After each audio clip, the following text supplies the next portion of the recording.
Right, so due to the lack of joke from Mark last week, where was the joke, Mark? I felt slightly embarrassed doing a dad joke the first episode, and I went on strike the second week. I felt shame for succumbing to it. So Okay, well, because of that, you forced me to do the ultimate dad joke that I own.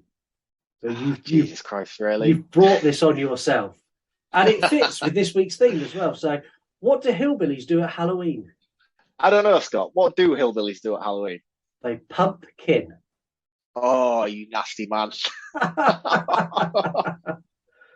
Oh, Before I forget, you want to die tonight? Hypochondriac with asthma is in there. I just lose all sense of equilibrium and I don't know what's happening. I'm gonna say 9 out of 10. Always enjoy watching it every time. Windmills were fire hazardous. You literally used the paycheck to pay for a house. That's all it was for. Meeting someone for the first time, you wouldn't be talking like that. Because he was so stoned, he'd like half fallen asleep. You and Tasha are meant to be. Y'all figure that shit out. I just got fired yesterday. I'm free. I swear to God, I'm gonna stick that wolf up your asshole. hello and welcome to the Euro Whoa, podcast. whoa! What the fuck? Whoa. I thought you'd been demoted. I haven't been demoted. I've been on a holiday. Oh, sorry, man. Please, go on. Do the honours. You take it away. Are you sure? I mean, you can take it if you want to take it. No. This is your gig. You go for it. You sure? We'll see. We'll see how good you do. Oh, I can't wait to quiz you later. Hello, welcome to the You Run podcast. My name is Scott. My name is Mark. It's official. I'm back off holiday and we're going to make some changes to the show now. Before I do that, I want to thank Mark and his guests. So Katie and Zaphod for the first episode. Brilliant start to season 6. And then Elise and Mark again with the hilarious Hellraiser episode. Have you got another impression of Pinhead for me?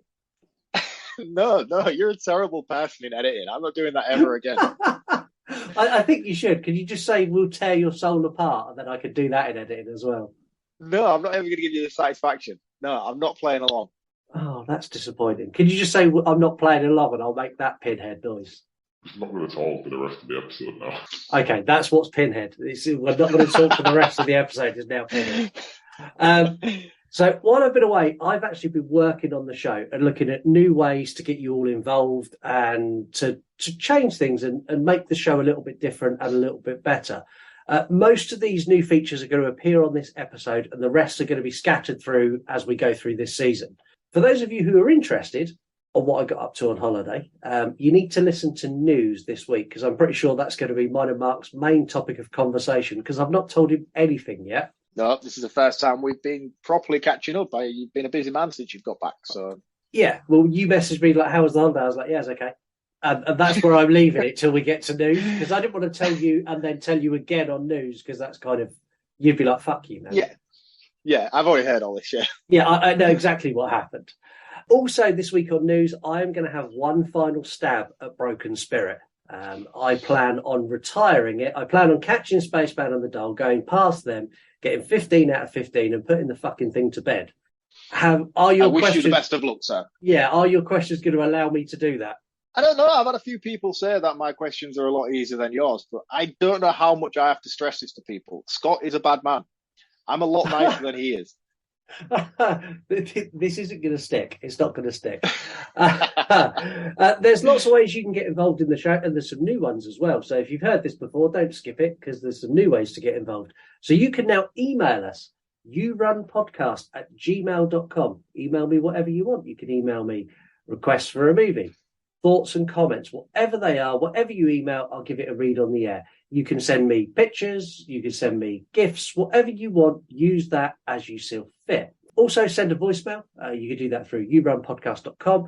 You can also do it through the voice message on Instagram and now our Discord server. We have a Discord server as well. If you want to be invited to the Discord server, drop me a DM on any of our social medias and I'll send you the link and join you in. Also, follow us at You Run Podcasts on Instagram, TikTok, Twitter, Facebook, and now Discord. You can connect with us in all of these ways. Suggest a movie, ask a question, just chat to us, say hi, whatever you want. We are the most interactive show, so be interactive with us. Don't just listen. Communicate with us. Be part of the show. And with that, we've had some calls into the show. It's great. We've had one that's just for you, Mark. If this is Buffy again, honestly, I'm swear down. No, it's just for you. It's not Buffy, but it's just for you. We've had one that's just for me, so we got one each, and then we got one that's for both of us. So how balanced? Yeah, very balanced. How would you like to start? Would you like to start with the one that's for you or the one that's for me? Let's have the one that's for you first. So here is the message for me. Redo the Halloween 4 episode, this time with respect. Ooh. I know straight away that's Gareth from Video Tasties. It is Gareth from Video Tasties. I really like Gareth from Video Tasties, so I'm going to word this very carefully. Fuck you, Gareth. No. H4 got the respect it deserved from me, and that's that done. I feel like you came around a little bit by the end of that episode. A lot more than I actually expected you to, I'll be honest. Yeah, I think it was just I was broken down over time. Let's do the one for you. Just a quick shout out to Marc and Elise for doing an awesome review of Hellraiser. I really enjoyed that episode. But what the fuck, Marc? You're going to diss the Puppet Master franchise without watching it? I was going to give you shit for it, but then you retracted and you apologized and you went and watched it. And I know you fucking loved it, and it better be a 5 out of 5. Can't wait for your review. Yeah, it's brilliant. Yeah, that is true. I did call out the Puppet Master franchise on that Hellraiser episode, and Lady Christie's rightly so called me out on it because I have never seen it. So I did rectify that, and I watched that film, and I stand by what I said. It's fucking dreadful. No, I was like Lady Crisis. I recoiled in horror when I heard that. I was like, what? Whoa. No, whoa. Rewind. Do you not like it? Oh, mate, honestly, that was the most dreadful piece of shit I've seen in such a long time. I'll do 4. Do number 4. You'll like that one. I won't be going any further than 1. We're going to have a Puppet Master week. I'm going to put all of them in a poll. Please don't do that, man. Fuck you know. I tell you now, honestly, that first one is. I felt like I'd lost like an hour and a half of my life. I'm not even going to go into it because I do intend to take a deep dive into it with my review for it. Yeah, that film is atrocious on so many levels. Okay, well, that's how you feel. I like the Puppet Master movie, so I'm not going to go into this. Maybe we do need it on the show. And the last one, this is the message for both of us. Long time, first time. My name is Chunky Larry. I do a podcast called The Ghoul Kids Table, and I just wanted to say I love your show. I love everything about it. I just think it's so cute and fun, and I can't wait. I can't wait to talk about Halloween Resurrection and shit all over it. That was a toilet in the background. Oh God, that dude! Honestly, he cracks me up. I can't wait for him to come on this season and do Halloween Resurrection with us. It's gonna be a lot of fun. It's gonna be a lot of fun, that episode. Larry is probably the most outspoken person I've met on TikTok, and Larry is so much fun. He's had one of his accounts banned because of his horror views. Really? Wow. Yeah. So Larry got into a debate about what the greatest John Carpenter movie was, what the greatest Wes Craven movie was, and a couple of others, and it spiraled to the point that people were reporting his views, and he got banned. Jesus Christ, that must take a lot to have something banned for not necessarily going any sort of graphic or censored content as well. Yeah, it's just Larry's opinion. So Larry absolutely hates Resurrection with an undying passion. So there's no big spoiler there. It is going to be, he's going to tear it to bits, you're going to tear it to bits, and I'm going to be in the corner trying to defend it. I don't understand how you're possibly going to do this. You'll find out when we get there. That's all of our messages this week. If you're new to the show, we are the only horror movie review show completely run and controlled by the listeners. You pick the movies, we scatter in some new releases, you review the movies, you score them. It's completely your show, and no one is excluded and left out. It's for everybody. Each week we take your selected movie, we give it a full rundown, movie facts, scores, lots of input from you in 3-word review, favourite scene, memes to make you mad, sound off. We also have a new quiz, which we're going to unveil later. Marc, you're going to be the guinea pig for that. Of course I am. What? Who else? Who else would you possibly make suffer on the first episode back? Well, it wouldn't work if I made myself the guinea pig when I made the quiz. Well, yeah, but still, you could have at least had a guest on. I feel like you purposely not had a guest on this week just so I can be the first one to try the quiz. That may have had something to do with it. I'm not going to lie. Also, we've listened to your feedback. So your feedback on the little intro bits we done into 3-word review and other things like that, they're now gone. So instead, what we're going to be doing now is I'm going to be altering Mark's voice as he introduces each section. So one week we're going to have a Pinhead Mark, next week we're going to have a Pee Wee Herman Mark, and I'm going to I'm going to adjust Mark's voice for each segment moving forward. So the show still flows and we don't cut in with music, but it's still entertaining for everyone. I'm slightly on board with this for some reason. Yeah. I'm going to see if I can make it incredible. What I might do when we have a guest on is see if I can make your voice match the guest's voice. Man, you have way too much free time on your hands, honestly. No, I really don't. I just don't sleep. This week is the second of our host-picked movies. Last week you had Mark's, which was Hellraiser, and today you are getting mine. So this movie tells the story of two wonderful hillbilly friends who set off to rebuild a vacation cabin. After they run into a group of teens who think they're chainsaw-wielding murderers, Tucker and Dale's holiday takes a dark turn. Things get out of hand, and then even more out of hand. Death flies in every direction. Mistaken intention, aggressive teens, hillbillies, and one of the sexiest women on the planet come together in chaos calamity as we take a look at the 2010 Eli Craig directed Tucker and Dale versus Evil. Oh, jeez. Whoa, Jesus. Did you see the way those guys looked at us? Who wants to go skinny dipping?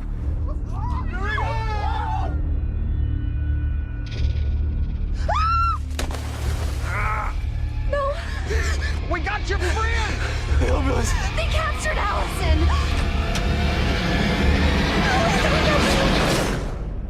Oh, it's some pancakes. You hate pancakes. I'm gonna make you something else. What am I doing here? Fell into the water. Dove in and rescued you. We'll go find your friends. You should relax. Tucker and Dale are on the case. What is this place? It's just a cabin. It doesn't mean they're psycho killers. Then why don't you go in there and talk to them? All right. Maybe I will. I said maybe. Dale, what are you doing? I'm taking a crapper haul. You mind if I help? He's making her dig her own grave. There's no rules out here. It's us against them. No! Oh, good. Look, your friends are here.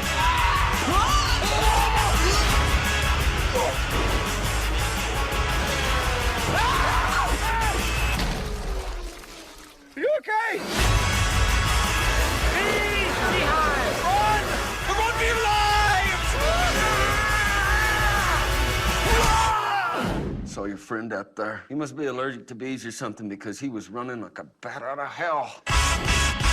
This is a suicide pact. These kids are coming out here and they're killing themselves all over the woods. Oh, my God, that makes so much sense.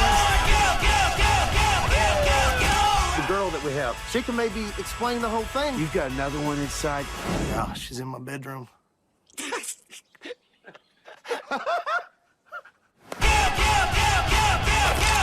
Heads up. Oh, you gotta take the safety off on the side there. Don't do that. Start being more careful. Time to die, freak. Fire! Stop the rope. No, don't use that.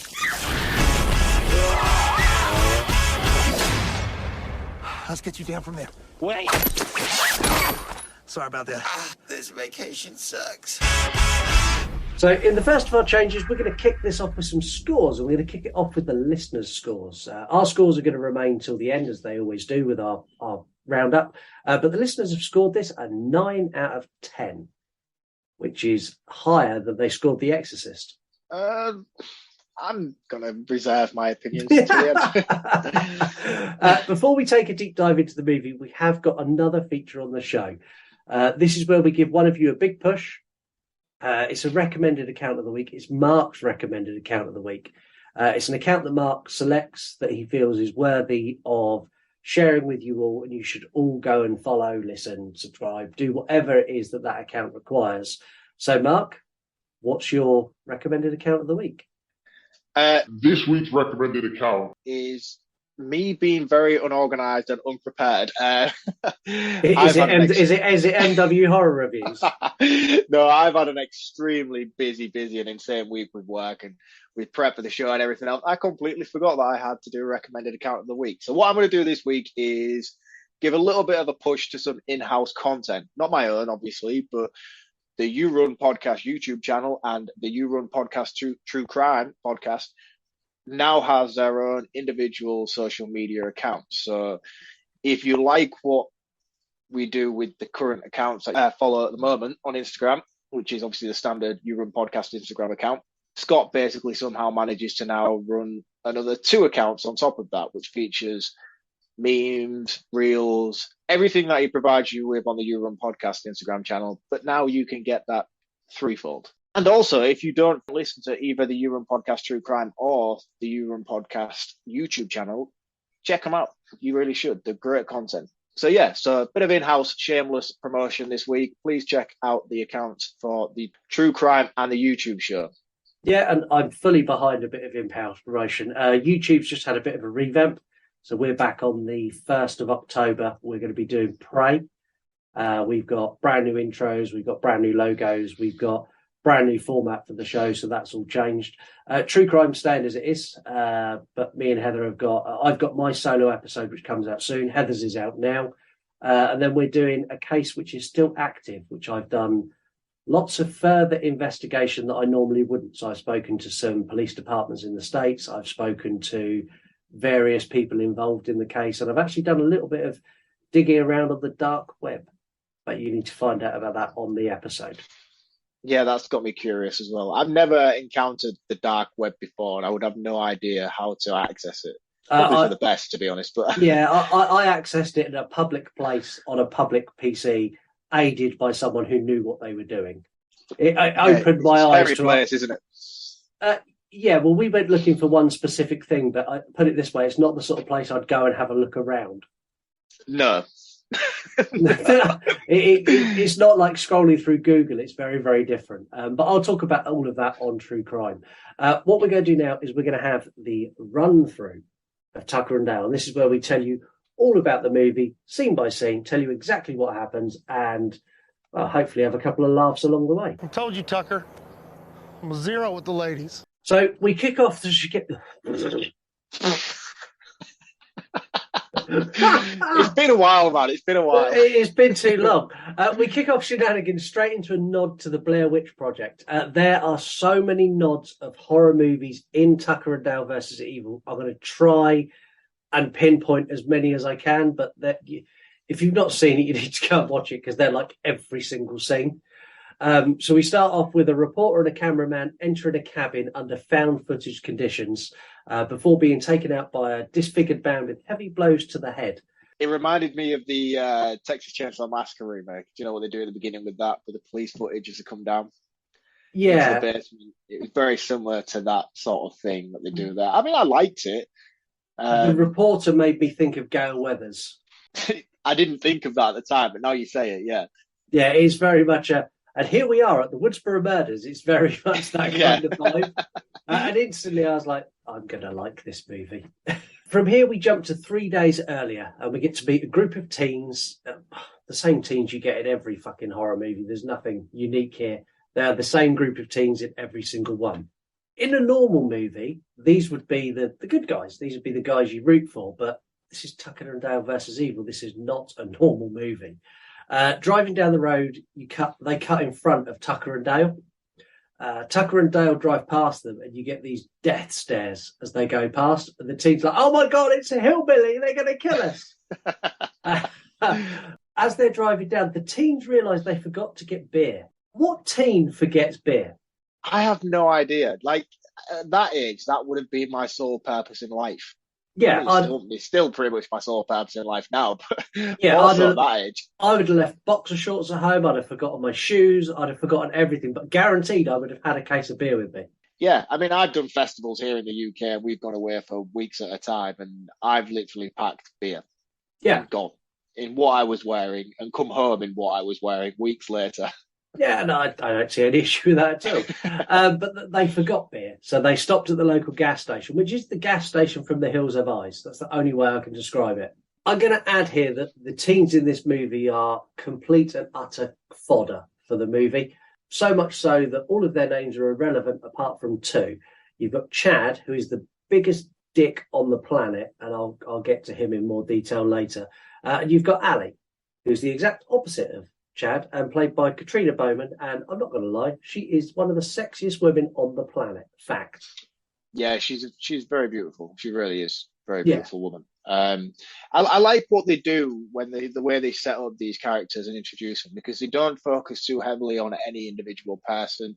They give you enough information about Chad being a dick and Ali to let you know that she's the sweetheart of the group, and then everybody else around them, no one cares. No one needs to care. They are just there.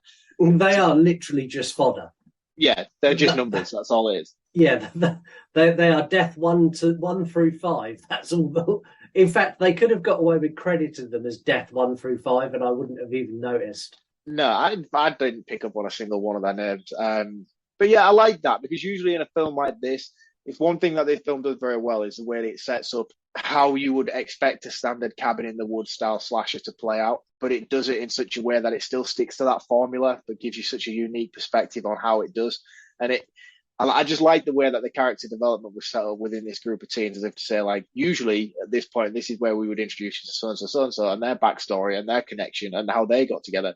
But you don't need that here. And they just breeze on past it deliberately. And I think it's really clever. I like it a lot. Yeah, I really like it. And when they get to the gas station, so they go in, they start looking round, and Tucker and Dale are inside buying some bits as well. Ali moves something on a shelf, and the other side is Dale, just staring gormlessly at her. They kind of have this almost identical kind of moment where they both jump and scream, and then they all leave. They get out and they literally jump in their truck, and they're about to go. And you then cut to Tucker and Dale. We meet Tucker and Dale properly. So up until this point, they've been billed and pushed to you as these are the bad guys. Yeah. And they both look fairly menacing.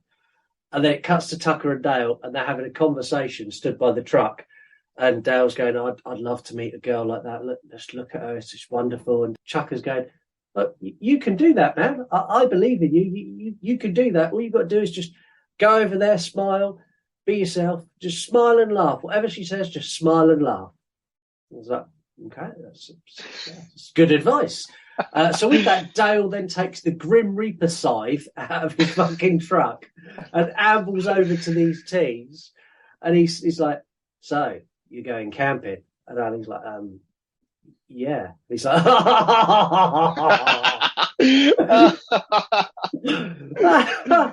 which Chad jumps in and confirms his dickhead status and jumps in like, we're not looking for trouble. We're not looking for trouble. Everyone get in the truck, get in the truck, get in the truck. And then they drive away, and then Dale hits us with the line as he walks back to Tucker with his head down. He's like, they just don't like my face. Oh, bless. Honestly, there's so many times in this film where I'm just like, bless him, man. These two, both of them are just such sweet characters. I don't think there's another horror movie we will ever review where we refer to the main characters as such sweet guys. No, and I feel Alan Tudyk and Tyler Labine are just perfectly cast. Yeah. I could not imagine any other actors playing the roles that these guys play here. No, and they do it so well. So after the teens are fucked off, Tucker and Dale continue their journey, and this is where we find out they're going to Tucker's holiday home. So he sunk his life savings into it, and they're going to fix it up and do some fishing and basically have a lads boys weekend and on the piss and just sort the cabin out.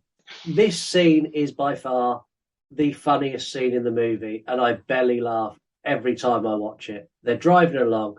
Tucker opens a beer. As he opens a beer, he spots a policeman in his rearview mirror, panics, drops the beer, and Dale leans over headfirst into his lap and tries to retrieve it. As he pulls over, Dale's got his shirt caught on something. As the policeman gets to the window, Dale sits up, looks like he's been giving him a blowjob, and his shirt comes completely off. He sat bare-chested staring at the policeman after getting out of Tucker's lap. It's so good. Yeah, so good.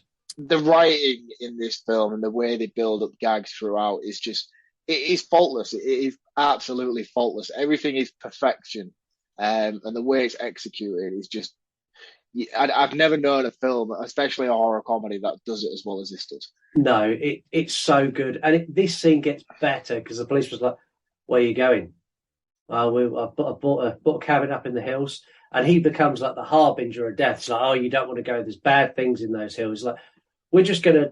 Dale's been having a bit of a rough time, so we're going to go and have a bit of boy time. And this is after he just pulled his head out of his lap. It's like, fucking it. This is so good. So well written.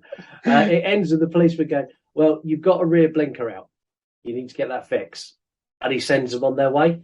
Talking of favourite bits, this is actually, I've selected this as Skellington's fans' favourite bit. Because when I asked Phil what your favourite parts of the movie are, she put every scene with Tucker and Dale as her favourite, as they have such a sweet friendship. And I think that shows really well in this scene. 100%, yeah. But it's such a lovely. Can I say that? Can I say it's such a lovely movie? Probably not. But I understand where you're coming from with that. There's a scene in particular later on which is my lovely moment bit, and I'll touch upon it when we get there. Yeah, Tucker and Dale finally get to the cabin. It's an absolute shithole. But I love the fact that Dale is just the most he's like a puppy. They're driving, he's like, there's a broken down truck there. That you got that too? And Tucker's like, yeah, I got that. Like, oh my God, there's another one. And he's just so excited about this fucking dreadful cabin that's surrounded by loads of broken down cars. It's just great. They get inside, and this is where it's been used by a serial killer. Am I safe to say that? Yeah, I would go as far as saying that. I mean, there's bits of like skull and teeth and news articles on the wall about crazy hillbilly killers and stuff. So I would go as far as saying this is their lodge. You say the things on the wall, that made me laugh a lot because they're looking at all these cutouts of like murder and death. And Dale goes, oh, look, there's a 3 for 2 chili dog voucher with no expiry date. And they're like jumping up and down. Like they've won the lottery. And then when they're looking around, Dale's like, there's lots of bones in here. This must have been like for an archaeologist or something. The naivety of the two is just brilliant. Yeah, it's so good. And they play it like they make them out to be stupid, but you can tell they're really not. They're just not educated. That's all it is. Yeah, they have like this childlike wonderment about them, don't they? Yeah, the cabin is falling to bits, and Tucker proves this as he leans on a pillar, and with that, one of the main support beams swings down full of nails, and Dale dives on him to save him. Dale lying on Tucker is very funny and lingers about 3.5 seconds longer than it should. He's laying there like, I saved you. And then they have like a little chat, and Tucker's like, you're going to get off me now? It's like, oh yeah, sorry, man. He does that a lot throughout this film. I love how important this scene is and what it sets up for later on. Just another thing on how incredible the writing is here. There's so many things that they do throughout from the start, which is just subtly suggested upon that comes into fruition later on. And it's just such a clever movie, man, all around. It really, really is. There's so much foreshadowing in this that it gets to the point where they're pretty much telling you 20 minutes before something's going to happen all the way through. Yeah. While Tucker and Dale are getting settled in their new cabin, the teens have now reached the campsite. They're now at the side of the lake. And Chad tells them a scary story. He recounts the Memorial Day massacre about hillbillies hunting a group of teens just like them. And we get a flashback scene, which I'm not really a fan of the flashback scene, but we got an incredible kill with a chop saw blade. I like that one a lot. Awesome. Yeah. I don't want to pull this film apart too much, but I do feel like there's a bit of the CGI in some of the kill scenes in this is a little bit dated, and I think it's more noticeable here in this flashback scene than any other. There's a one where the machete through the neck, and it looks really rough, I'll be honest. Yeah, it does look rough. The flashback fades with Chad telling them they all died apart from one lone survivor who survived and told the tale. The atmosphere is really tense, and then one of the teens shouts, "Oh my God, there's a lake, let's go skinny dipping." And just completely, so they build up this really tense scene and just literally like in a snap they end it.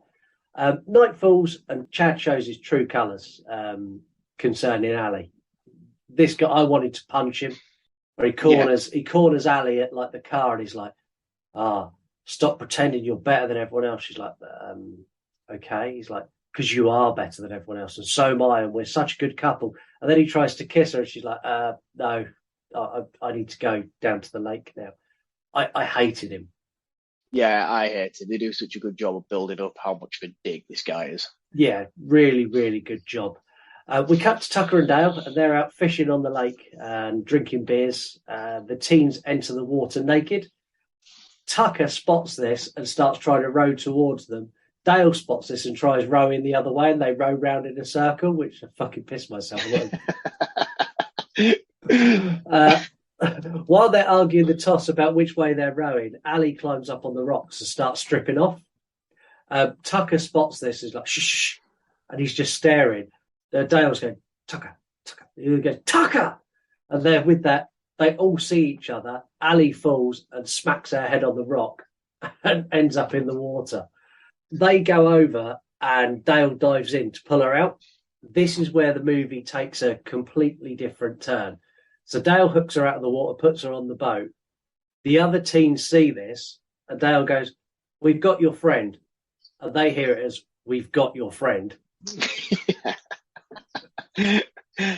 It's there's not another movie I can think where it's just this constant misinterpretation of what's happening, and it's all the way through this. It's perfect. It really is. I've never seen it done before, and I don't think we'll ever see it done again. And if we do, I can't imagine it ever being executed as well as it's done here. No. So all the teens run off screaming, and Tucker and Dale are like, oh, well, we better take Ali back with us, or this girl back with us, because she's injured, and they can come pick her up in the morning. The teens go and get Chad, who's obviously drunk, and he's trying to throw an axe at a tree.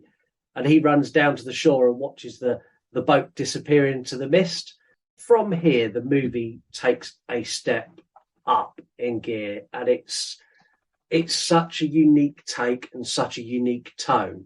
So Ali wakes up with a bandage on her head in Tucker and Dale's broken down, shitty cabin.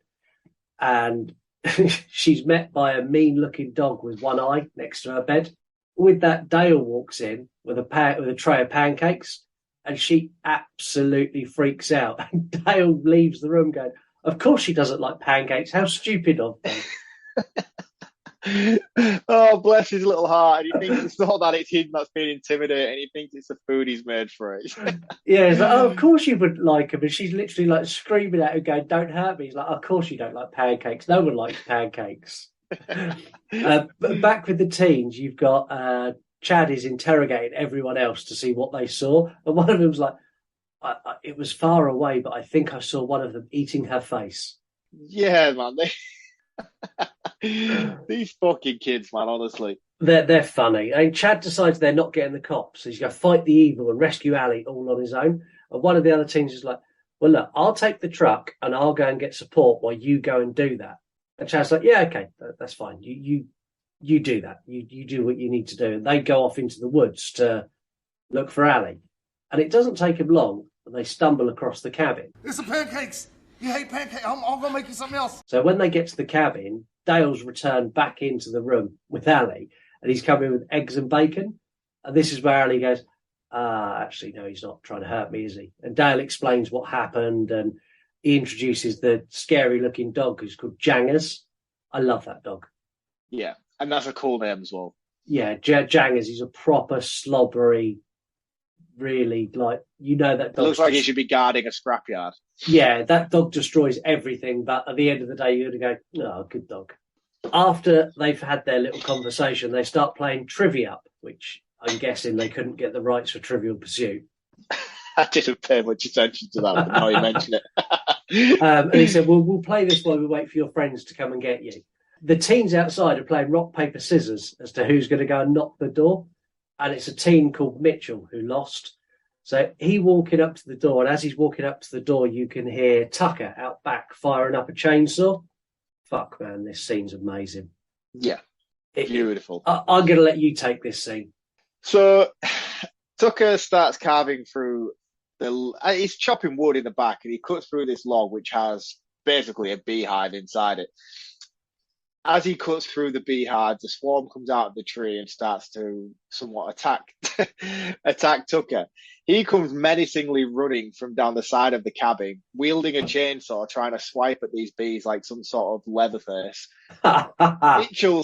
Mitchell sees this and thinks, holy shit, and they both start running side by side through this forest, looking, and it's the way that it slows down into slow motion, and Tucker looks across at Mitchell, and they both pull this sort of dumbfounded face at each other as if to say, what the hell are you doing?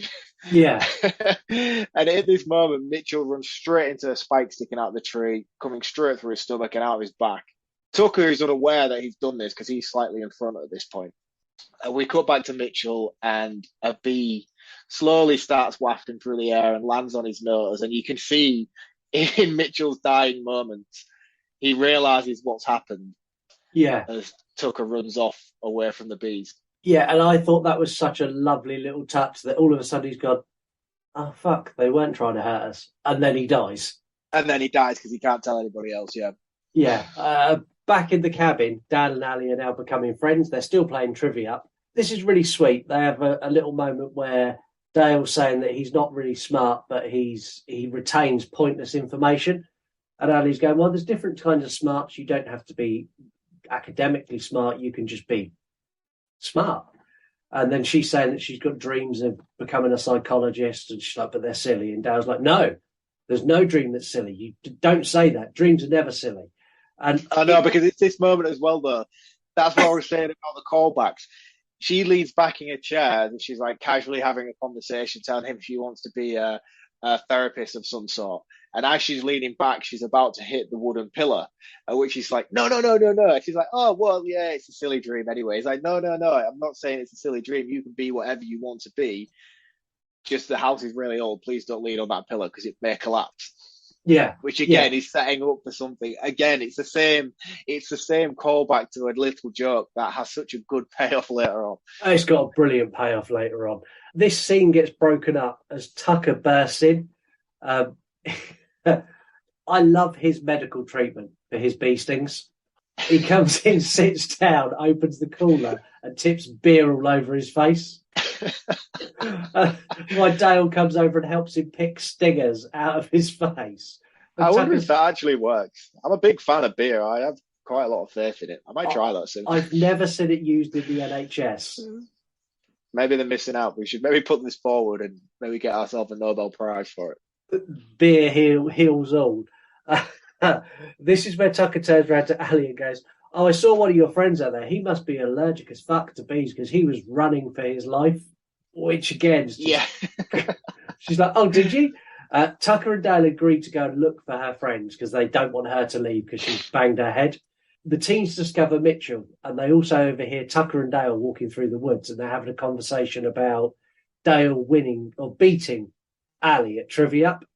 And this again so funny. Again, they've misheard it, and they're hearing it that Dale's beaten Ali up. It's so good. And Tucker's like, oh, you beat everybody. There's something wrong with your brain. Yeah. We now get back-to-back kills, and two of the best back-to-back kills that happen in any horror movie. These happen almost simultaneously.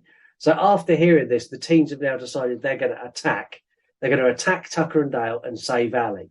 So the first kill comes as Dale is digging a shithole. Ali is helping, and the teen charges him and screams. As he turns around, he knocks Ali out with the shovel, and she falls into the turd box and is unconscious. The teen trips and impales himself on his own makeshift spear on top of Dale, who's screaming, going, ah! Yeah. Oh, the fear on his face as well is beautiful, man. And literally, as this is happening at exactly the same time, you've got Tucker chipping wood in a massive industrial wood chipper, and another teen dives to hit him. And as he dives, Tucker bends down to pick up a bit of wood, and this kid goes head first into the wood chipper. Oh, it's so cool, man, and so clever as well. Yeah, it's so delicately done. And this is actually Spaceman and the Doll's favourite part. So, but obviously when the college kid throws himself into the wood chipper is the best bit. And it's the interaction between Tucker and Dale after this scene as they both come running back into the cabin. It's just, it makes me laugh so much every time. And they come up with these wild conspiracy theories that these kids are some sort of suicide pact and just killing each other in the woods. Yeah, I like that. And I like the fact that Dale goes, oh, maybe we should call the cops. And Tucker's like, man, we've got dead kids everywhere. We're two hillbillies in a cabin in the woods. And you want to call the cops? Are you serious? But they make the decision to basically take all the sharp objects, hide all the sharp objects away. It's in the cabin, so no more teens can commit suicide. And while they're baby-proofing the cabin, the teens are regrouping, and they're making a plan that basically, while they're making a plan, the cop from earlier turns up with the team that went off to get help. 3 of the remaining teens go with the cop, and Chad runs off into the woods, adamant he's going to do it himself because he's a dick. He's a super dick. He is. Tucker and Dale are now trying to remove the teen from the wood chipper. Ali's unconscious in the house. As they drag the body out, they've got half a body and they're holding one leg each. They're walking up their driveway. And as they walk up their driveway, the cop pulls in. And they hit the cop with the line, which is Cray KJ's favourite bit. We've had a doozy of a day, officer. Oh, that's my favourite bit as well. He couldn't have picked anything better. I love that line. They try explaining to the cop what's going on, and then Dale's like, oh yeah, we've got one of the teens inside. I knocked her out. She's unconscious. And Tucker's like, fuck, man. And the cop's like, okay, I want to go in and check. And while he's going in and check, all the kids that are sat in the cop car are going, no, don't go in there. Why aren't you arresting them? And the cop goes in, he's talking to him and he's kind of interrogating him. And he goes, well, we've got a bit of a problem here. And with that, he leans on the pillar. Beautiful. Boom. Beam full of nails straight to the forehead. Yeah, it's so good as well because it doesn't kill him instantly. And you know what, right? I see a lot of horror films. Did you know that moment where people sort of get some sort of impact to the brain or like you see it in quite a lot of like Final Destination films where something will go like through the eye and out the back of the head and they're still alive for like a couple of minutes, like a headless chicken walking around. The face on this cop as he stumbles out the cabin with the nails coming out the side of his head and shit. And I'm like, oh, that's just terrifying. It's terrifying. Yeah, and all the kids in the car go absolutely crazy, screaming and crying. And they're like, he's killed him, he's killed him. One of the teens jumps out of the car and grabs a gun and starts pointing it at Tucker and Dale, who've now come out of the cabin. He tries pulling the trigger and it doesn't pull. And Dale goes, oh, the safety's on. It's on the side. And with that, Tucker's face as he looks at him as if to say, seriously, man, what the fuck are you doing? And this young lad turns the gun around to look at the safety. As he flicks the safety off, blows his head off. Honestly, though, it's just so well written, man. This is just such a clever film. It really is. It's so clever. What we get next is the most outrageous gunfight I've ever seen. So you've got the teens have got, so Chad has now come back, and they've got Jangers the dog as hostage. Chad has now picked up the gun, and he's firing at the cabin. Dale has armed himself with an air-powered nail gun, and he is firing back. And Tucker goes on a rescue mission to save the dog. It's great. And Dale's firing this nail gun like he's Rambo. It's brilliant. He keeps bobbing up every 2 seconds. And he's screaming, ah! Yeah, and Tucker, so cool. Tucker saves the dog as well, but then he gets spotted. He runs off into the wood, but eventually gets caught, and Chad knocks him out. So when he wakes up, you get it from Tucker's perspective, and he's upside down, hanging in a tree. And then Chad cuts 2 of his fingers off. What a motherfucker. Well, yeah, you don't realise that he's cut 2 fingers off. At the time, you think he's like chopped his full arm or hand off. Yeah. It's not until he sends the fingers, doesn't he, back to Tucker? Yeah. Dale, sorry. Yeah, so Dale's back in the cabin explaining to Ali what's happened, and she's like, look, my friends would never do that. They just wouldn't do that. They're not like that. Dale says to her, are your friends on any kind of medication and have they forgot to take them? Yeah. And as she's explaining that they wouldn't do it, you hear die hillbillies as something hits the porch. Yeah. She goes outside finding the dead cop and the dead teen outside. and then a parcel on the floor, which is 2 of Tucker's fingers. It's got a note that says, "We've got your friend now. Come and get him." And Dale is so concerned. He's like, "They cut off his bowling fingers." I love the way that's the first thing he thinks of when he gets his fingers. Like, oh my God, they cut off his bowling fingers. Yeah, not oh my God, they cut his fingers off. It was his bowling fingers. Why didn't they take the pinky? Is that like a hillbilly thing, is it, to play bowling? I think it must be. Yeah. You say that I like bowling. Does that make me a hillbilly? I like bowling too. I just didn't know if it was a closely associated thing with hillbillies. No, I don't know. If anyone knows, call into the show. You told you how to do that earlier. Dale goes off in search of Tucker and quickly finds him. Tucker tries telling him it's a trap. Good to see you again. Yeah. And Dale's like, "What was that?" and steps forward, and this spear comes out of the tree, goes towards Dale's groin and goes like through his like dungaree jean romper suit and hits the floor. And then he turns around and goes, "Thank God I'm not hung like a bear."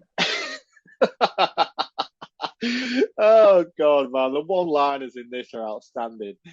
Back at the cabin, Chad and one of the surviving teens have now snuck in, and they meet Ali, and Ali's like, "What are you doing?" "Shh, shh, shh." So, "No, there's no one here."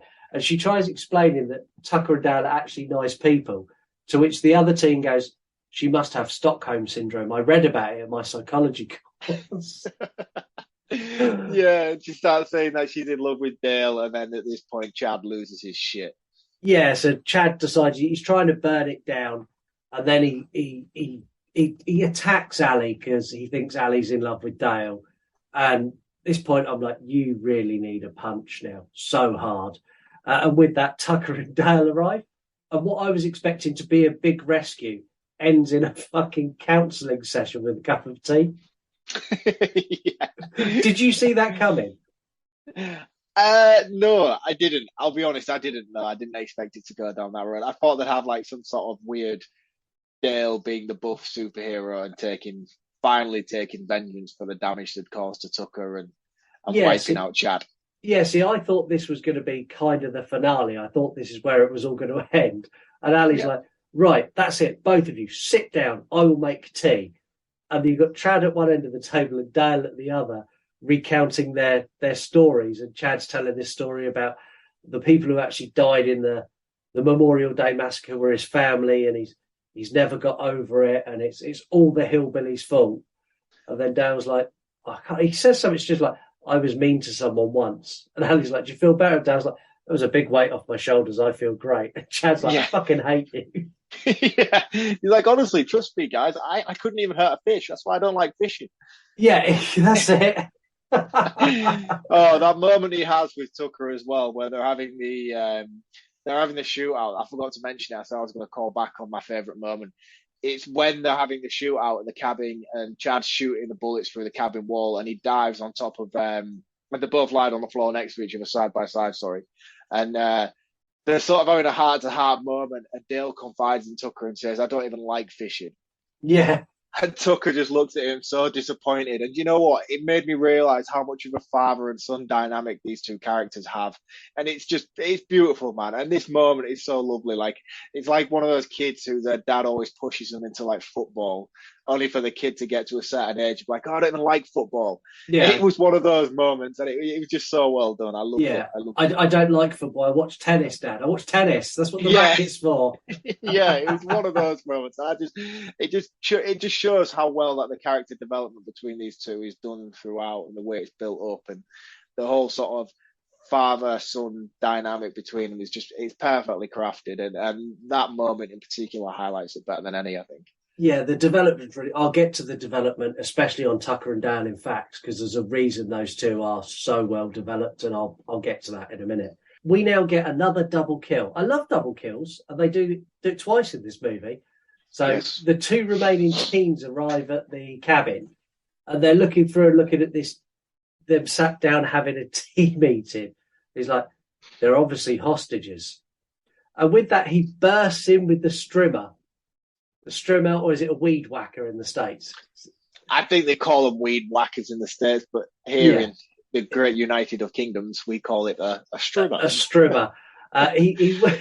He swings for Tucker, misses, and takes the face off of the other girl teen who come in with Chad. While this is happening, Chad throws a lamp and tips the table over. The lamp hits the other teen who's come in, who catches fire and starts running around the cabin. This is where you see all of this petrol stacked up in the corner. And Tuck goes, yeah, we should have cleaned that out. And Dale's like, yeah, we really should have. And Tucker, Dale and Ali get out just in time as the cabin explodes. Killing everyone finally. Yeah, it's like a proper, it's almost like it's like Michael Bay took production for 2 seconds. It's basically like that really stupid out of place scene in Scream 3 where that apartment blows up with a pool. That doesn't feel like it belongs in that film at all. It's like that, but in the woods. Yeah, it's exactly like that. Then they all decide they're going to get into the truck, and then Chad emerges from the flames with half his face burnt, and the three drive away as Chad is like trying to chase them. Again, I thought this was the end. I was like, oh, it's done now. They're going to teed up a sequel. That's the end. And they instantly crash into a tree head first because they're looking over their shoulder to see where Chad is. Dale comes to with Janga licking his face. Ali's gone and Tucker is leant up against a tree bleeding. Tucker explains that Chad has taken Ali, but don't worry because Janga can show you the way. He'll get you there. And they have this really sweet moment where they're talking about Tucker's telling Dale that he's better than him. And Dale's like, no, I'm not. He's like, do you remember when we were kids and we used to go around and catch frogs? Dale's like, yeah. He's like, and I always used to tell you I let you catch more than me. Dale's like, yeah, that was really sweet. He's like, I never let you catch more than me. You always caught more than me. And Dale's like, oh, how'd you let me lick them? And then he tells Dale to basically go and get her. And he goes, also, when you get there, beat the shit out of me. He said, I'm going to ram my foot down his fucking throat. I was like, yes. Yeah, it's cool as fuck, isn't it? It's so good. Dale reaches an old abandoned lumber mill after running off into the woods. I love this scene where he goes and like tools up. Yeah. So he goes into like this lumber mill stockroom. He's like, you want crazy hillbilly? That's what you're getting. And he's welder's mask, chainsaw, loads of this weird like belts and tackle and shit that he attaches to himself, which is all wasted because he bursts into the lumber mill where Ali's been tied to a board on one of those big chop saws. And she freaks out and instantly lifts up the welder's mask. Like, oh, don't freak out. It's only me. Are you okay? I love this as well because she's like, I thought this would be intimidating. Does it work? And she's like, yeah, kind of. And he's like that pleased with himself. She just sort of stood there like, anyway, can you set me free?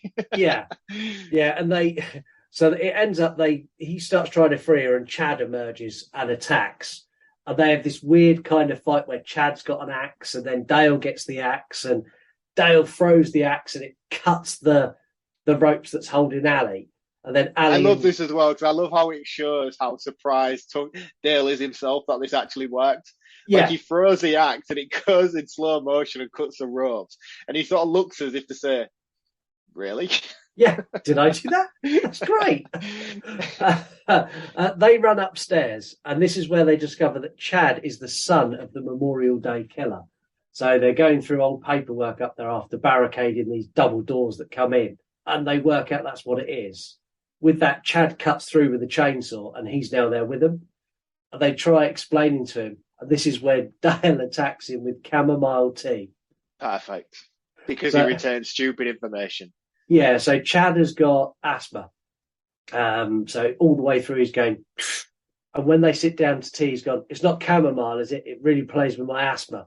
And she's like, no, it's Earl Grey.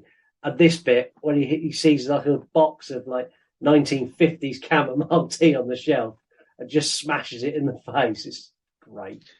But again, it's just one of those little details that's so subtly set up from the start of this film with his asthma and so forth, just to have such an almost meaningless payoff in the end. It's just so clever how it started from something so simple and it keeps it going constantly. And it almost gets to the point where you forget about it and then it drops that little nugget in again. And it does that so frequently throughout. It's just really clever, man. Yeah. And we get Chad stumbles backwards out the window and he falls out the window to his death. And Dale goes, I'm sure he'll be okay. And they look out the window and he's like half impaled on stuff. His legs are all twisted. He's like, nah, maybe not.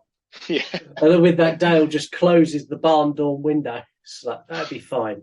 Cops descend on the scene, and we cut to them going round and like, it's a full crime scene.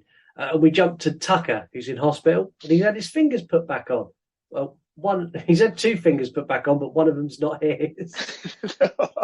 One of them is what I can only probably imagine is the bimbo blonde woman. Yeah. We'll call her victim number 4. Yeah, she was the one who got hit with the weed whacker and then the cabin exploded. That's correct, yeah. Yeah, and he's like, does my finger look funny? And Dale looks at it quite blatantly. It does. Dale's like, no, it looks good, man. It's great. It's fine. Don't worry about it. This is where Dale says that he's finally got the courage and he's asked out Ali and they're going bowling. This scene at the bowling alley is the perfect end, had me in fucking stitches. So you've got Dale giving this fatherly advice to another hillbilly like Tucker did to him. He's like, you need to go and get what you want. Don't wait for this shit to come. Go and grab life. Go and take what you need. And be yourself. Yeah. And then while this hillbilly goes, I'm going to go and talk to that girl. Dale and Ali finally kiss and say that they've both got feelings for each other. And the next thing you hear this massive thud as this hillbilly decks this woman and starts dragging her out. And Ali's like, are we going to stop that? And Dale like turns like, nope. And then they carry on kissing. It was at this point, it was right now, as the end credits rolled, that I realised the found footage bit at the beginning was the reporters going in after the crime scene and Chad still being alive. Yeah. It was only now it dawned on me, after the credits had started rolling. Yeah, no, so it's basically like a wraparound. So them going into the crime scene at the end is basically insinuating that Chad was still alive at the end. Yeah, which begs the question, where's my sequel? This is one film that I have been begging for a sequel for since it was released. Yeah. I think it's insane that it never garnered one, to be honest. Yeah, I'm with you. Let's talk some facts. Could you just say facts for me? Thank you. I was so reluctant to do that as well. Our first fact comes from Skellington fan, Skelly. The design for Tucker and Dale's cabin was based on both the Evil Dead and the Wrong Turn cabin.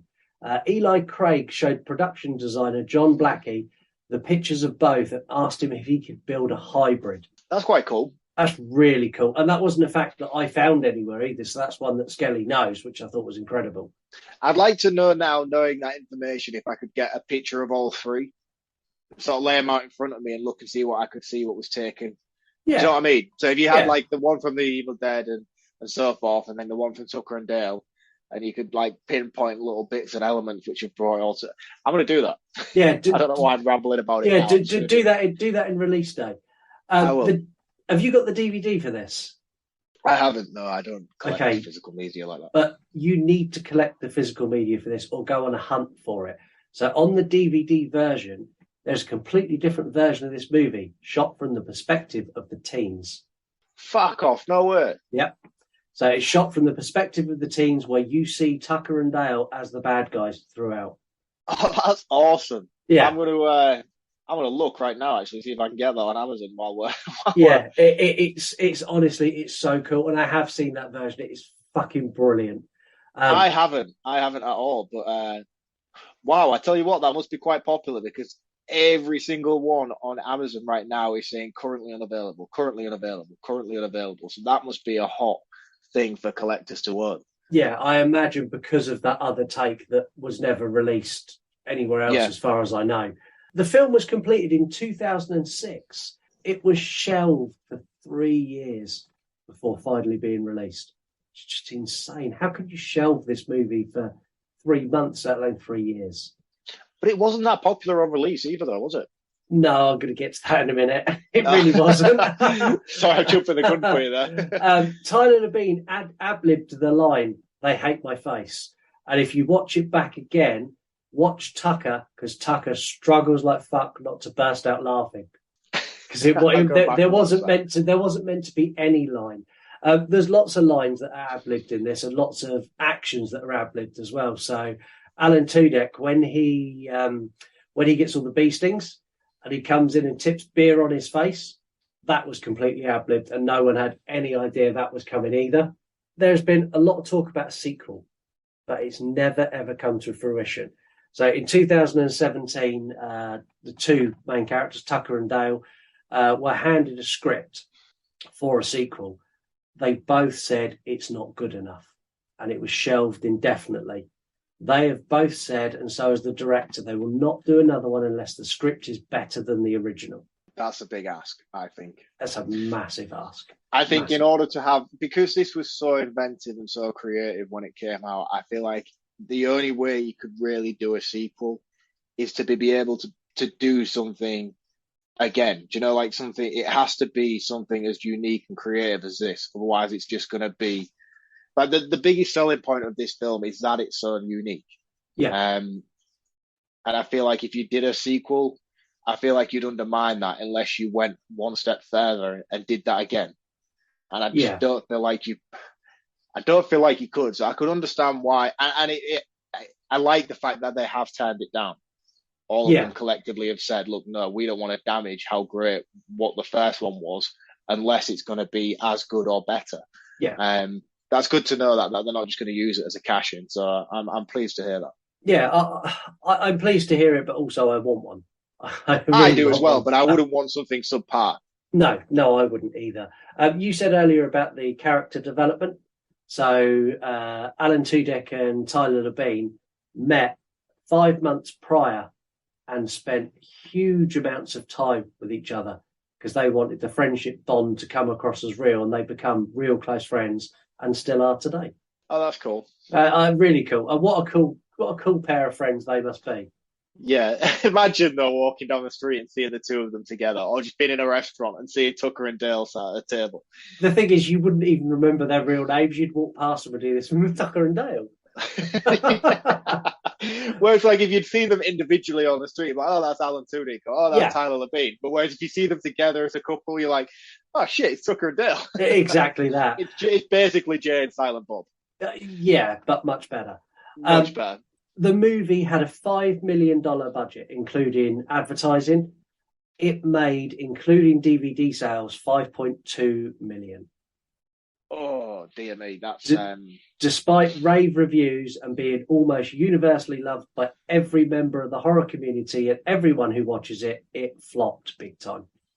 Do you know why, though? And I this is just my personal opinion, but I think the title is the biggest problem with this film. What would you have called it instead?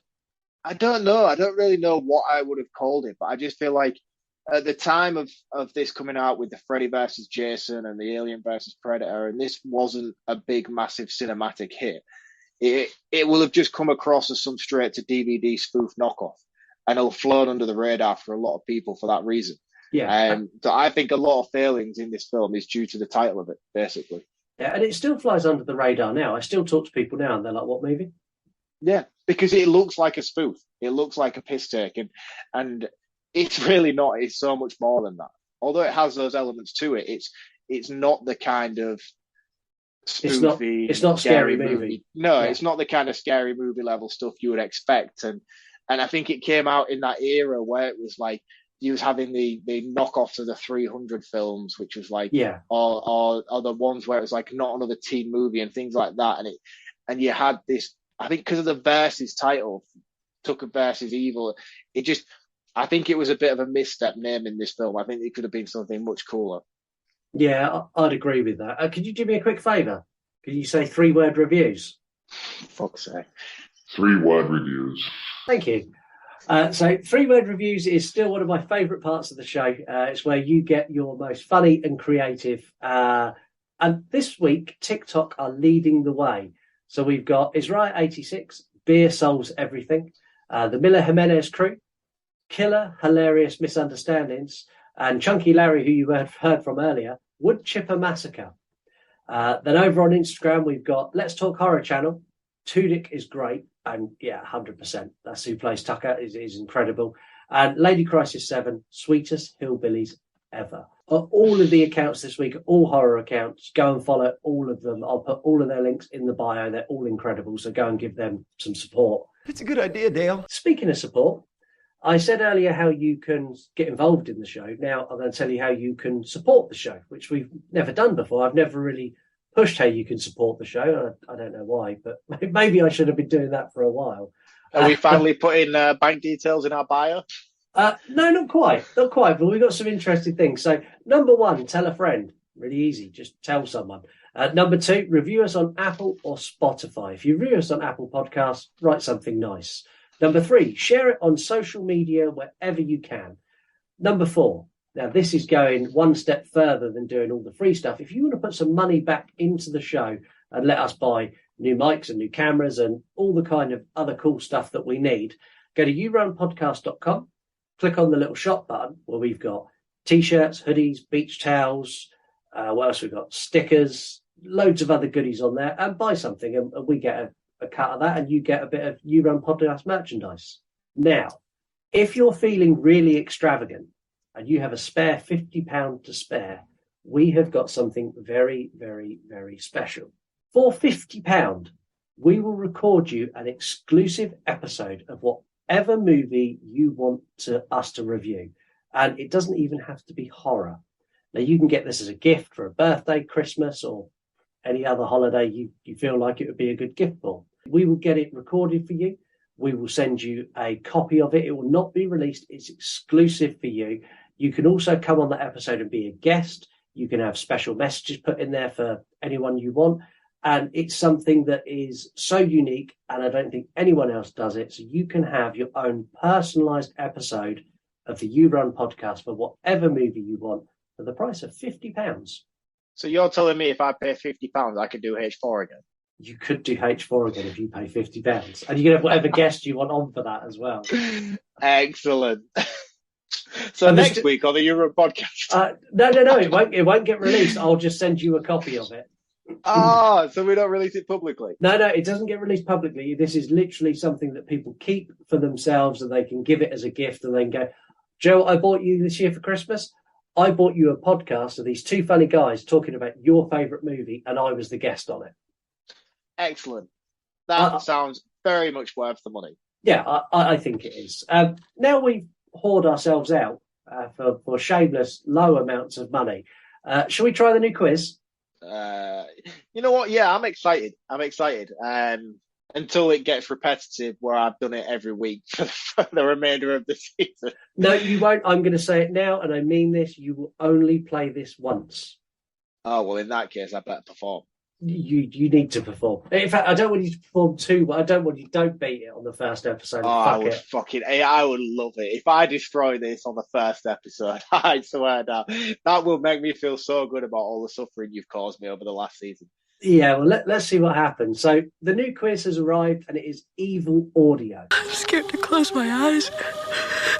I'm scared to open them. I'm your #1 fan. I ate his liver with some fava beans and a nice Chianti. You hang up on me again, I'll gut you like a fish. I am the eater of wolves. They're here. Be one of us. Don't you blame the movies! Movies don't create psychos! You gotta be fucking kidding. Red rum! I like to dissect girls. Did you know I'm utterly insane? You opened it. We came. What's blood for, if not for shedding? The blackest eyes, the devil's eyes. He knows what scares you. It has from the very beginning. I'll be playing 10 audio clips from horror movies, and Mark has to tell me what horror movie they're from. Now, if they're from a franchise, like, for example, Friday the 13th, I need you to tell me which movie. You can't just say it's Friday the 13th. I need to know it's Jason Goes to Manhattan, or whatever that may be. Oh, man, that's fucking solid. All 10 clips, you get to do all 10 clips, even if you get one wrong. And if you decide you want to pass one, you can come back to it at the end and have another go. There's no time limit whatsoever. Perfect. Sounds simple? Simple enough. How long do I get of each audio clip? That's what I was going. It's not simple. Each audio clip gets shorter. So the first audio clip you get is 10 seconds long. The next one is 9, then 8, then 7, then 6. And the last audio clip, you get to question 10, is 1 second long. Man, that's so hard. It is. You get 10 points for every movie, and you get an extra 10 points if you can tell me what year that movie was released. But if I get it wrong, I don't lose out like we do on Broken No, Spirit. you don't lose on. You carry on to the next questions. You get to hear all of them. So you may get the 1 second one and not get the 10-second one. Right, okay, yeah, I'm with you. And then whatever you get at the end, that's your total score. So, Mark, it's time to play Evil Audio. So, Mark, are you ready for your first clip? I am indeed. Let's do it. I saw the boogeyman. I saw him outside. There was nobody outside. There was. What did he look like? The boogeyman. What movie would you say that is? It's John Carpenter's Halloween from 1978. That is correct. So that's 20 points. I thought I'd start you off with a nice, easy one. So, are you ready for your second clip? Yes. So this one now has dropped down. It is no longer 10 seconds. This one is only 9 seconds long. You done? I'm digging a shitter hole. I'm digging a crapper hole. It's a hole. It's for the shit house, crap house. Outhouse hole. That is obviously this evening's film, which is Tucker and Dale versus Evil. What year did Tucker and Dale? I should know this. Having just done the episode, I should know what year this came out. I think it was 2010. Was 2010. That's another 20 points. You're on 40 points. You're doing really, really well. So the next one is a little bit shorter. So this one is only 8 seconds long. I'm your boyfriend now, Nancy. That felt like a lot shorter than 7 seconds. There's 8 seconds. Do you want to hear it again? No. That's it's Nightmare on Elm Street. It is the original, but I'm just trying to remember what year. It's definitely 80s. It is. And what's funny is you've had this question before on Broken Spirit, and you turned around just like you did then to look at your poster, and it's not on there. It's not. Why would it not have the date on what year it was released? How fucking annoying is that? Yeah, so it's definitely a Nightmare on Elm Street, the original. I know it's in the 80s, and I always think, for some reason over, that it should have come out earlier than what the date is. And I want to say 81, but I'm going to go later and say 83. Incorrect. It was 1984. A year out. Bollocks. Yeah, that's all right. You're still on 50 points. So your next clip, this is 7 seconds long. They're going to start getting harder from here. About Santa Carla yet? It's a pretty cool place. If you're a Martian. Or a vampire? That is obviously the Lost Boys. It is the Lost Boys. What was the year? 87. I know about Lost Boys. So you're actually smashing this so far, which is slightly unnerving. Right, let's see if we can get it a bit harder. They're getting shorter, so I'm hoping that the shorter they get, the less you're going to get. So this is your 6 second clip. Try anything you cancel, bro. Oh, do anything you cancelled, bro. Oh, all right. So, the new Texas Chainsaw Massacre. It is. What year did it come out? Shit. Was that last year or this year? I'm not going to tell you that. No, I don't expect you would. I'm just conversating with myself out loud. Surely that was this year, because we did it on release straight away, and that was like early. That was like bonus episode of season 4. Yeah, it's 2022. It is 2022. It's February 2022. Wow. Nailing this quiz, by the way. Are you getting nervous? I would like to say yes, but I know the next 5, so I think I'll be okay. So this is your 5 second clip. You'll bring the whole facility down. We're better off taking our chances with a shark. It kind of sounds a little bit like one of the best shark films ever made. Kind of does sound a little bit like it's a film that's a lot better than Jaws. Oh, of course, it's Deep Blue Sea. It is Deep Blue Sea. Now I'm getting worried. And what year did that come out? 1999. Come on, let's do this, man. You've got to remember, I review a lot of films. Honestly, you can't break this on the first go. That's not how this shit works. The other people need to do this. What am I up to? You're on 20, 40, 60, 80, 110 points out of a possible 120. So here's your 4-second clip. If that's you, it's not working. I'm not scared. Can I hear that again, please? Yeah. If that's you, it's not working. I'm not scared. Oh, I know that as well. What do I know that from? You know it from a movie we've reviewed. It's from Fright Night. It is. Yes! Do you know what I don't know what year Fright Night came here. What year did Fright Night come out? This is just going to be a total guess because I have no idea. 87. 1985. Oh. So you're now on your 3-second clip. If it bleeds, we can kill it. Oh, if it bleeds, we can kill it. If it bleeds, we can kill it. Oh, I know that as well. Why do I know that? If it bleeds, we can kill it. Can I pass on that one and come back to it at the end? Yeah, you can pass on that one. It's one of those ones where as soon as I'm going to know straight away, and if I guess and get it wrong, and then I think, oh, fucking hell, of course that's what it is. It's going to annoy me, so I'm going to pass and I'll come back to it. Okay, so this is your 2-second clip. Beckman! Beckman! Play that again. Beckman! Beckman! Do you want it one more time? Yeah, please. Beckman! Beckman! Oh, man. I genuinely don't think I know that. Should I know that? You 100% will know that. You'll know all of these. Everyone who plays this game will know every single movie. When I tell you what it is and I play it back after you've done it, you'll know it. Right, okay. In that case, I'm going to pass that one as well. Let's do the final question, and then I'll come back to those last two. Right, okay. So this is your 1-second clip. Hello. That is Jigsaw. Do I need to tell you which film that's from? Because that's quite hard for that being like... It's very hard from that. So, yes, you do need to tell me what Saw movie that is from. It is a Saw movie. I know it's a Saw movie, but fucking hell, he probably says that in every single Saw movie, so how can I possibly get that wrong? He does say it in every single Saw movie, but I've taken that from a clip from a movie, so I know which movie it is. You just need to tell me which one. You got about 25 to pick from, so... Fucking hell, yeah, you're not kidding. I'm just going to say the original, because I can't... I'm just going to say Saw 1. It was Saw 1, and do you know what year it came out? Saw 1, 2001. No, it wasn't. It was 2004. Ooh, close. So that leaves you now with your 3-second clip and your 2-second clip that you struggled on. So which one do you want to go with first? Can I have the 2-second clip first, please? Because that one is really annoying me, because I know that sound. Right, so I can't understand what he's saying. I can't. Beckman! Beckman! Beckman! Beckman! Beckman!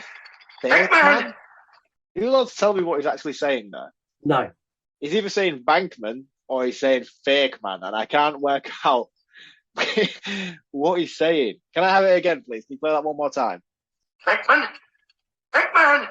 It's all right if you don't know it. You could leave it. You've set a very, very respectable score. Or you could just have a stab in the dark. Yeah, you see, I feel like he's saying Bankman, as in like Ghostbusters. That's not right either. This is fake man. I'm saying it in the Yorkshire accent. Fake man. I don't know. Do you know what? You can have it. You can have me not beating the quiz. I don't know what that one is. He was saying Venkman. It's Ghostbusters. Oh, motherfucker! I said Ghostbusters and I should have gone with it. So here's your 3-second clip again. If it bleeds, we can kill it. If it bleeds, we can kill it.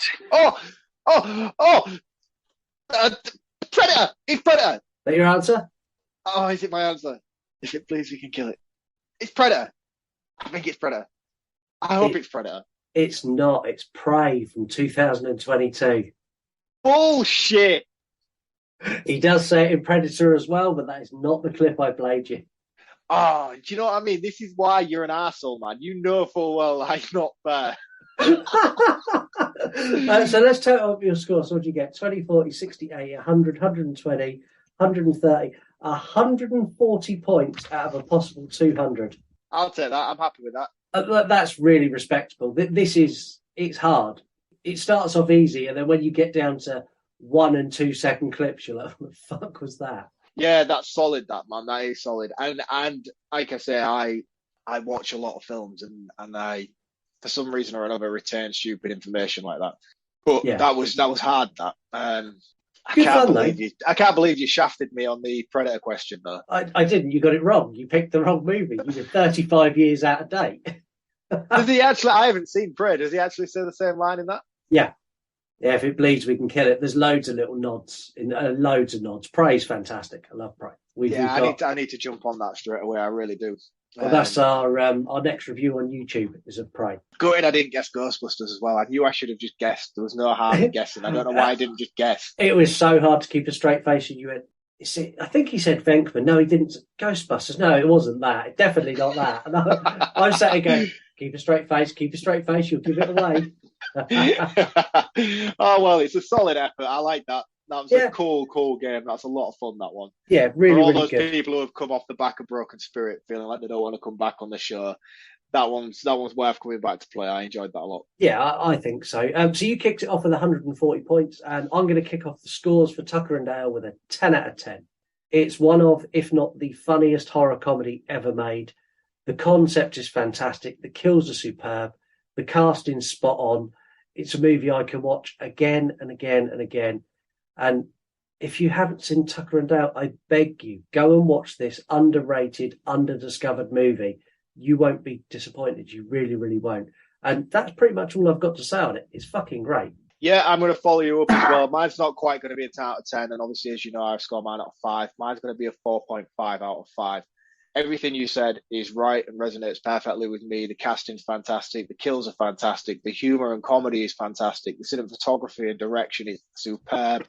Everything about this film is nigh on perfect. I have one issue and one issue alone with this film, and that is the inclusion of Chad hillbilly heritage. I feel like so much time is spent on this film being so accidental and coincidental that when it does try a little bit too hard to tie it together with Chad being involved with being half hillbilly, it kind of falls apart for me a little bit. I would have loved to have seen it just continue a little bit more with the unintentional and coincidental.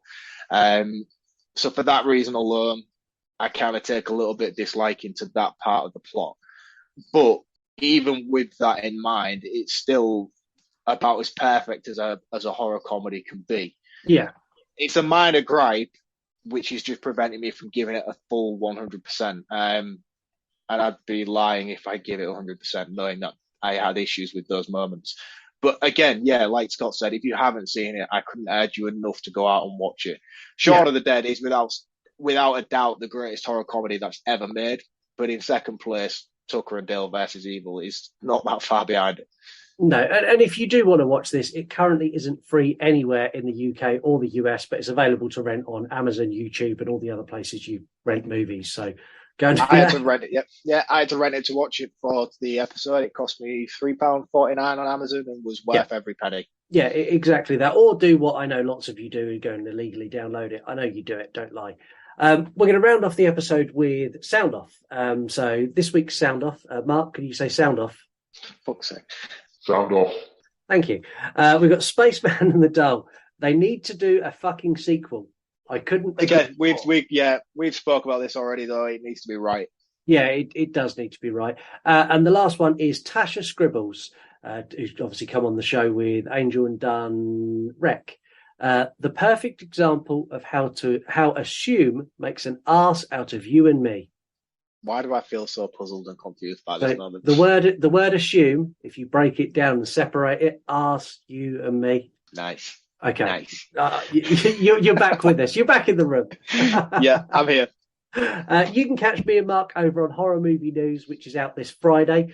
This show is the show where we leave the mics running. We talk about horror movies and just generally shoot the breeze about everything. You need to type in the whole thing to find it. It's You Run Podcast Horror Movie News. And that's because it's a new podcast. It's available everywhere and you'll find it. You just need to type the whole thing in. This week, we're covering my recent holiday to Turkey. We're talking about The Last Ever Broken Spirit, and then I'm going to do it. Also talking Hulu's Hellraiser and the stupid fucking bollocks annoying delay of Dark Harvest. That's not to filling me. in with much hope for your film of the year, I'll be honest with you. I'm annoyed. I'm even more annoyed at the reason they delayed it, but we'll get to that. Yes. Next week on the show, me and Marc are taking you through a poll selected movie, which this week or next week is going to be Monster Squad.